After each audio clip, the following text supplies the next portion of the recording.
Imagine, getting hot and heavy, and then you just hear a.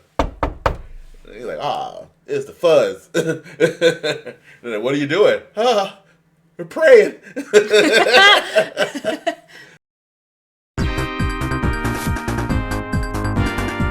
So I am going to be having discussions with boyfriend. So for today's discussion, we're going to be talking about something I wish we were told when we were 16. I don't have a lot to say. I know most of it's going to be from Chad over here. But for me, something I wish I was told or had done when I was around 16 years old is being told that what I was doing was enough. And to elaborate on that, in today's time right now, I find that I overwork myself and get very, very upset if I am told that what I did wasn't good enough or that it's overlooked because somehow I missed one teeny tiny little detail. And while everybody else can just do the bare minimum or half-ass it and get away and get by, I, for some strange reason, can never just do one teeny tiny little detail and move on. It's all or nothing, and if nobody accepts my all, then I get very upset. I understand that totally. A lot of people have that issue. I do understand what you're talking about there, and I know a lot of people deal with it, a lot. It's sad. People have parents or, otherwise mentors in their life, people they look up to who don't quite give them enough praise. Now, I'm not saying we should be giving our participation trophies for everything, but sometimes you can see when, a young youth is really stressed out about something, struggling with something, and they're trying their all, and you can tell they're not happy with what they're doing, and especially when they're just trying to please you. And all it takes is a little bit of reassurance. That could go a long way. And I can give an example of that one. This is not with a kid, but this is with a customer of mine. I sold him a car in January of last year, 2021. He came to the dealership with his sister. His sister told me a backstory that he had just gotten out of prison, spent 20 years in prison, and he's a recovering addict. And he's been clean for I don't know how long. And, she was trying to get him to get his life together. She co-signed with him to get this car. And, yeah, he's been doing well. He made every single payment since then. And he has since refinanced the loan.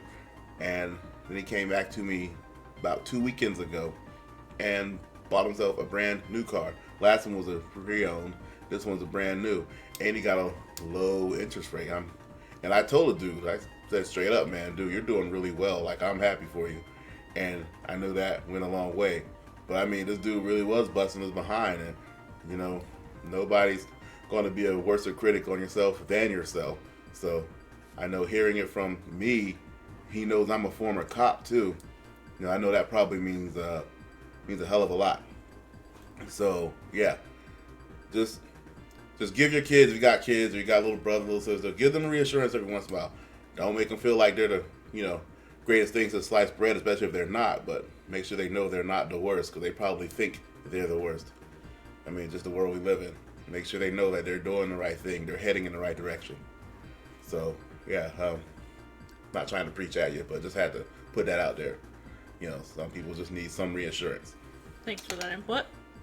But yeah, I'm still working on it, and there are times in which I do appreciate my hard work, and I know when to, I guess call the stops. Like, if somebody is too busy focusing on the wrong thing, then eventually I'm just going to pull away. Like, if you're not going to accept what I'm doing, then I'm just going to go ahead and take my business elsewhere. But yeah, I'm still working on that. Should we delve into the, advice about, life that should be given to young teenagers and young adults? You may. All right, so I'm going to keep this at least majority car related, just because that's what's on the forefront of my mind, and just things that I've learned over the years that would have been really helpful. So let's just talk about just having a car in general. For all you youngins that live up north, and of course some people that live in the more, moderate climates, it's important to know if your car or truck is all-wheel drive or two-wheel drive. That is very important to know. And the main reason, especially if you live up north, is because of the snow. If you have an all-wheel drive vehicle, you're good for what I'm getting ready to get into. But if you have a two-wheel drive, it's very important to know then if it's front wheel or rear wheel drive. The reason is I just instinctively knew this somehow, and I just was doing the right thing. Back in 2008, I got stationed in upstate New York. And on the way up there, driving up there with my '04 Pontiac Grand Prix GT, which was a front wheel drive vehicle, I'm sitting there thinking, like, man, I do not want to drive in the snow. It was summertime when I was heading up that way, by the way, but I'm sitting there worried about the snow, and so I decided to, like, do something smart, got snow tires in my car, and yeah, I was like, yeah, I'm ready for the winter. Of course, when winter started, in August, no, I was playing, but it snowed early. It snowed in, like, late October. Yeah, like, I started making sure that everywhere I parked, I backed into a parking spot. Someone just told me, just make sure I back into my parking spots. And my then fiance at the time, no longer with her, she had a front wheel drive vehicle too. And I was like, hey, we'll call her Denise. Yeah, I was like, hey, Denise, you should probably back into your parking spots too. I think you got a front wheel drive car, and like the snow, it can, like, freeze like overnight, and your car can get stuck, and it's easier to, like, pull your car out versus, trying to push from the back, all those fun things. I had a buddy with a rear wheel drive car. I said, you're probably better off pulling into a spot and then backing out of the spot when it's time to leave. And, initially nobody wanted to listen to me because I openly admitted I know jack about cars. Ask me about fighting, I can tell you that. Ask me about, drawing, I can tell you some things too, even though I'm not most proficient, but I openly admitted I didn't know much about cars, but that something just told me that I needed to, be smart about knowing about if I have a rear wheel drive or a front wheel drive, two wheel drive car. And then let's just say nobody listened to me at first, and all these people that are from the South like me, they wake up in the morning and go try to start their cars and get to work, and like, oh, I can't get out of the parking spot. Meanwhile, I'm just like, oh, just ride right on out. It's like, how'd you do that, Haddon? How'd you do that, Haddon? I'm like, gee, I don't know. Maybe it's because my front wheel drive car, I backed into a parking spot. That way I'm able to easily get the power to the wheels and just drive out. Now we gotta push your car out of the parking spot, getting snow kicked up on me and stuff. Bump all that. I gave everybody 2 chances. That was it. That included my ex-fiance. I'm like, if you get stuck again, it's on you. I'm not helping you push your car out. And I'm a strong person. I can push someone's car out by myself. They just got to be in behind the wheel. So, and I did it quite easily. But I wasn't going to keep doing it and getting, dirty snow kicked up on my uniform. So eventually they learned. Whatever kind of car you got, when it's two-wheel drive, it's front or back, make sure wherever the power is going to, that's going to be first out of the parking spot. And that's the first bit of car advice I got for you, especially you youngins. That is very important. It'll save you a lot of embarrassment. Another thing for you people in the cold climates. When you're trying to clean off the snow from your car, do not use warm and hot water. That is a bad idea. I don't need to tell you what's going to happen. Just don't do that. Just go ahead and turn your car on, turn that defroster on, get a nice scraper, a nice brush on it too. Those are preferred, the scraper brush combo, and just go to work that way. I discovered, Go ahead. that I found this out on the dumbest platform, TikTok, I know, but still, that the scraper has 2 sides, one for scoring and one for scraping. You're supposed to score it first, yes, and then scrape it off. And one about the scoring, people might not know exactly what that is. It's a weird little uneven textured side of the scraper. Just rub that on there, break the ice, makes it easier to scrape off. Yeah, that is very important. Do not use hot and warm water.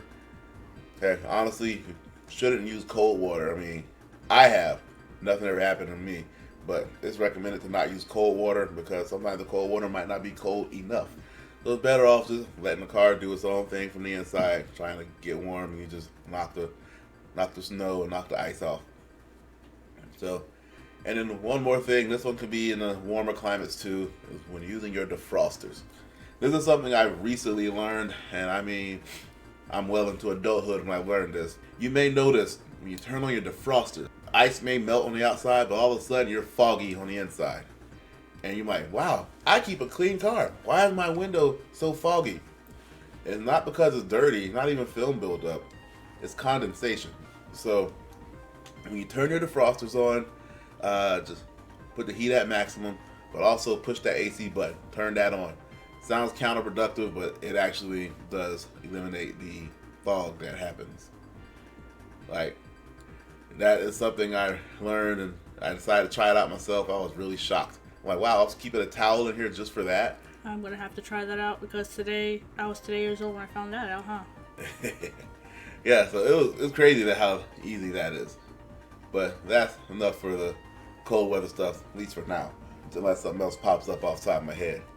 Another thing, I don't do this myself because, I really don't care, but if you're somebody who really don't want to get dirty, or, concrete may feel uncomfortable, or changing a tire, it's good to have a thick towel or a mat to have for your knees, because you're going to be down there for a while, and it might be something a little bit more comfortable to kneel on, lay on, or whatever whenever you're trying to change your tire for your vehicle, if you have to change the tire. Just a little tidbit there. A lot of people are unaware, but every little bit helps. And yeah, keep a towel or a mat in your car. That can help. Gas in your car. I know that as a teenager, most of you are not rolling in the dough, but you want to preferably keep your car's gas tank above half. But I know that's not always possible, so I'll say the safest thing is to do not let it stay under a quarter tank for any length of time. Sediment and other crap could just start building up, and it'll make your car run bad because it'll have extra crap running in the engine. So just try to keep it gassed up as much as possible. It helps out with the life of the engine. And speaking of gas, like, I've learned a few things in my adult life. One of which is, if you see the gas truck at the gas station, actually filling up with gas, that day is probably not the best day to fill up on gas, because they're putting in fresh new gas, mixing with the old gas, and they don't tell them what kind of pressure is going on in the tanks. I don't know if it's the metal tanks or whatever, but shavings from the inside of the tank get mixed around and floating around. You want to let that kind of settle to the bottom, so give it about a day so that can settle. So whenever you go to actually get gas yourself, you're getting more gas, less crap in your car. That's a big thing there. Another fun thing, if you live in a warmer climate when it comes to gas, it is better to fill up in the morning than it is in the afternoon, evenings. And the reason is you're going to get more liquid and less fumes in your gas tank. I know you might be wondering, what? Why does that matter? Because it's probably only going to be maybe a couple of cents. Man, gas is expensive. So, you want to get as much as you can out of it. And that's normally for the warmer climates in the summer months. But, when it's cold, you're going to get more liquid than just air in your tank. So, that's something you don't really have to worry about. So, just know that. Wouldn't your car, how would it fill up with air and it not notice? Don't ask. It's something I just was informed of back when I was in the Army, and it was backed up by a lot of other old heads, even younger old heads, from different backgrounds. So I'll say it's better to fill up in the morning. Yeah, if you got to get gas later on, then do it, but yeah, go for it. I'll keep that in mind. Another gas-related one. It's for everybody. Those Octane Boosters, they're useless. Little bottle of, quote, Octane Booster you get at the gas station. It doesn't matter. Like most cars nowadays, they're using they can run on the cheap gas. That's what they're made for. There's no need in putting in that extra gas. You're paying extra money for the 93 for no reason. Unless your car specifically says it needs the 93 or above. Don't use 93 or above. Don't waste time getting that Octane Booster. Now, there might be stuff that allegedly cleans out your fuel injector or whatever. That's okay, but if it's just a pure Octane Booster, don't do it. It's a money grab. I hope they don't come for me. But I don't want you to waste your money on something you don't need. Again, young teenagers, young adults, you should be trying to save as much money as possible. Let's see, going into car buying. Now, again, as a teenager, young adult, most of the time, the cars we're going to be looking at are pre-owned cars, used cars. Don't get shafted on a test drive. Like, literally, get that car, drive it. If there's an interstate nearby, get on the interstate just so you can get it up to speed. Feel how that car handles. Because, a used car, starts to have little things about it. You need to know if this car pulls to the left, pulls to the right. And it's going to happen. I'm not saying the car is going to be a crap car if it does that, but you don't want to be blindsided. Or, it might be a rough idling car after you get up to the speed, If you don't know what that means, someone will tell you what rough idling means. But yeah, you want to find out things about that car. So your test drive should be more than 5 minutes in a pre-owned car. Honestly, it should be more like 20 to 30 minutes. Like, I hope other car gurus or car salespeople, well, they don't beat me up for that. But honestly, the more you know about the car, the more you know you're going to want to buy it or not want to buy it. And to be honest, the more time you spend on that car might actually make you like that car more and give you less chance of a buyer's remorse, Because you're going to know, okay, I know this car has this issue with it, but it is a pre-owned, I can expect that, Make sure you look at the Carfax. Now, the Carfax isn't the end-all, be-all. If you don't know what a shade tree mechanic is, I'll tell you. A shade tree mechanic is someone who just fixes cars on the side. He might be your drunk uncle, might be your neighbor who knows a thing or two. He could be a certified mechanic just doing you a favor. But if it doesn't get reported to the Carfax, then we as a dealer ain't going to know that something happened to that car. But it's a good baseline to go off of. So definitely get that Carfax and helps you make an informed decision. Also, talk to somebody in your life that's older, more experienced before going to purchase a car. If they can go with you, that would be even better.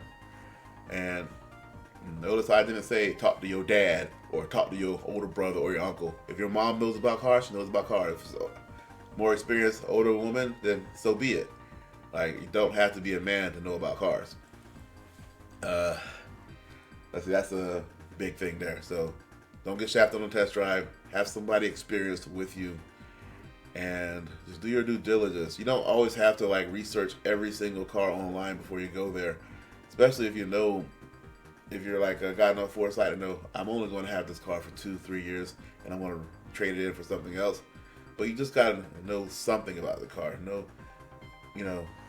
if what you're going for is a push button start or a regular key start. Simple things like that. And if you don't really know at all what you want, don't be ashamed to admit that. Because, there's actually car salespeople out there who will help you find out what you need, what you want, and maybe kind of meet in the middle there. And it's something my manager says. There is some truth to it. I don't really believe it fully, but it doesn't make sense. The price of the car is not going to matter if you do not like the car. Let's say you know for a fact that you want to spend $17,000 around that. Don't necessarily run away from a car that's $19,500 or $20,000, especially if you're financing. That might be the car for you. Conversely, don't just grab the $17,000 car because it's $17,000 and you don't like that car. Yeah, gotta always be able to give a little, when it comes to that. Now that's with pre-owned cars. As far as new cars, that test drive thing, I still say yes. Test drive a new car. You don't have to go hardcore, 20, 30 minutes on that test drive, because if there's something wrong with that car and you buy it, there's going to be a warranty and they can fix that. And I'm not sure if you've heard of it, but there's always those recalls on a new car. There's always a recall. I hate to say it, there's going to be one. Heck, I think there's a recall on my car right now. I got to verify because I know my class vehicle has a recall on it. But yeah, that's going to be covered under warranty, nothing out of pocket from you. So there's that. So, but yeah, there's a whole thing about cars losing value as soon as you buy them. That's why some people won't buy new. That is true, but also used cars, they lose their value too. So, I think anything you buy will eventually lose its value. It's not going to stay, yeah, that is definitely the case, except for houses. Houses, they appreciate value, like men, you know what I'm saying? Yeah. A little longer. Yeah, Yeah, don't get shafted on a test drive. Um, be willing to give a little bit, and also negotiations. I'm not gonna go too deep into it. Usually there might be a little bit of wiggle room in the price. Don't always have to agree on the very first pencil. Even if they end up coming off $10 on the price, that's still they had that kind of wiggle room. I'm just saying, like there might be some wiggle room. Don't be scared of negotiation, but don't be an idiot too. If a car is listed at $25,000, you're not going to get it for 16. I'm just saying. I've seen people literally think they can do something like that. So basically, you're just saying, try and see where you can go with the budgeting or the negotiation. Yes. And stay away from any dealer that insists on running your credit first, because that they're not really worried about making sure you have the right car for you. They're just trying to make sure they can get a sale. They're gonna be like, oh yeah, he's got this kind of credit. That means we can only show him these cars here. Like, they don't know what you got going on. Maybe you're gonna buy cash. Maybe you're gonna put down $20,000. Maybe you're only gonna put down $200. They don't know that, but they want to run your credit so they can just put you in a little bubble and like limit your choices. So stay away from that, and make sure if they try to ask for too much information, like, hey, I'm not giving you permission to run my credit, and if they try to argue back saying, oh yeah, we're just going to check, no, you don't let them do that. Just get up and leave. Don't be scared to do that. You have that right. You have that power to get up and leave. If you're trading a vehicle and you want to leave at any point, they don't want to give you the keys. Let them know that that's kidnapping. No matter what state you're in, that is kidnapping. And go ahead and just call the cops. Non-emergency line. Let them know that you're being held against your will. And watch how quick they turn over them keys. They will actually hold the keys from you? Yeah, they will try it. I've heard the horror stories. Luckily, the dealership where I'm at, we don't do that. Like, yes, we do have the keys when we look at the trade-ins to appraise them, but we just keep them up in a drawer with the rest of the trade-in vehicles that we're looking at. And the second a customer wants to leave, we just go grab their key and give it to them to leave. The reason we just hold the keys for them, is because it's less transference going back and forth. That's really it. It's like, okay, we looked at it, it goes right here with our trade keys. We just have a system and that's it. But there's some dealerships though, when you try to ask for your keys, they'll sit there and be like, oh, they'll try to distract you. They'll throw something else out there. Well, let's go check out this car then. If you don't like this one, let's go look at this. Or, well, let's see what we can do with the price. Once you're ready to leave, you can leave. And if they don't want to give you the key, call the cops. Or even better, like really mess with their head. Have the other key with you if there's two keys and just leave. Just get in your car and go. And then call the cops again and say they just stole property from you, which is the key. Those keys are usually about anywhere from $150 to $400 something, depending on the kind of car you got. That's enough to get cops involved and really tick off that dealer. Let them know you mean business. Well, yeah, things are crazy out there. Don't be scared to stand your ground when it comes to cars and whatnot. And always watch where you park too. That's a good one. Youngins, don't always try to fight for the first spot. Sometimes it ain't worth it. That's where everybody wants to park as close as they can to wherever you're going to. It's sometimes okay to walk, have a little bit of walking distance. Hell, when I was in the Army, I used to park all the way in the back of the parking lot. And not get mad when I come out there and see there's a car parked right next to me and all these other empty spots. Like, really, guy? I get you had the same idea, allegedly, but you have to park right next to me. I think they do it just to be that guy. Yeah, one dude did that, and it made it impossible for me to get in the driver's side, so I had to go into the passenger side. If I had, paint marker or a crayon on me, I would have wrote a message on his window. But now I have one on me in case that happens again. They get a nice little message on their window. But it hasn't happened yet, since I kept one on me. But, yeah. I'm waiting for that. But yeah, you don't have to park in the first spot. And that is a big thing. I know this is going to be online, so I gotta make sure I keep this as PG as possible. Don't do no sex kind of things in your car, man. Because that's how you can end up becoming a sex offender, a registered one. Off of something silly. It could be you and your girl or you and your man decide y'all want to get hot and heavy in the back seat of your ride. because they do it in TV shows. It must be cool. Now, I'm not going to answer the question whether I've done something like that, but it's not worth it to become a registered offender because you want to have a little bit of fun. And yes, you can become one as a minor, and it just sticks with you, and it sucks. And I feel bad for anybody who's had that happen to them. I don't think it's very comfortable to be doing it in a small car that's awkwardly shaped and things sticking out in places. Like, I was just saying, look, man, it ain't worth it. I'm gonna say, I'm glad I have a clean record, but yeah, it's just not worth it because imagine getting hot and heavy, and then you just hear a. You're like, it's the fuzz. And then, what are you doing? We're praying. Just saying, and so if you got a car, don't do that, man. Don't even try to waste time trying to find a secluded area, because sometimes that'll be that secluded area where that officer was trying to go to do his reports, and he just sees, hey, why is this car moving? But the wheels are not. So you don't want that to happen to you. I got a funny story about catching somebody like that back when I was a military police officer, but I don't think that's really safe for this channel. But let's just say that it was too funny for me, and a lot of other MP officers, we're in our lower 20s, so this is funny to us. Yeah, but don't worry, that guy did not get in any trouble because we were cool about it. But he was scared out of his mind, thinking he was going to end up having that record and everything. But we hooked him up as far as saying he was trespassing, so we gave him a warning for trespassing, him and his lady friend, and we told them to go to your barracks room. But yeah, don't do that in your car. I guess we could wrap it up there. Yeah, be smart. Just be smart. Think about things. Think about what you're going to do before you do it. Don't just act blindly. Yeah, that was a couple of different things to keep in mind, because while it sounds like common sense now, definitely could have been useful for those back then. But thank you for sharing that. I hope it actually helps people out there, because Lord knows that they need it. Yes.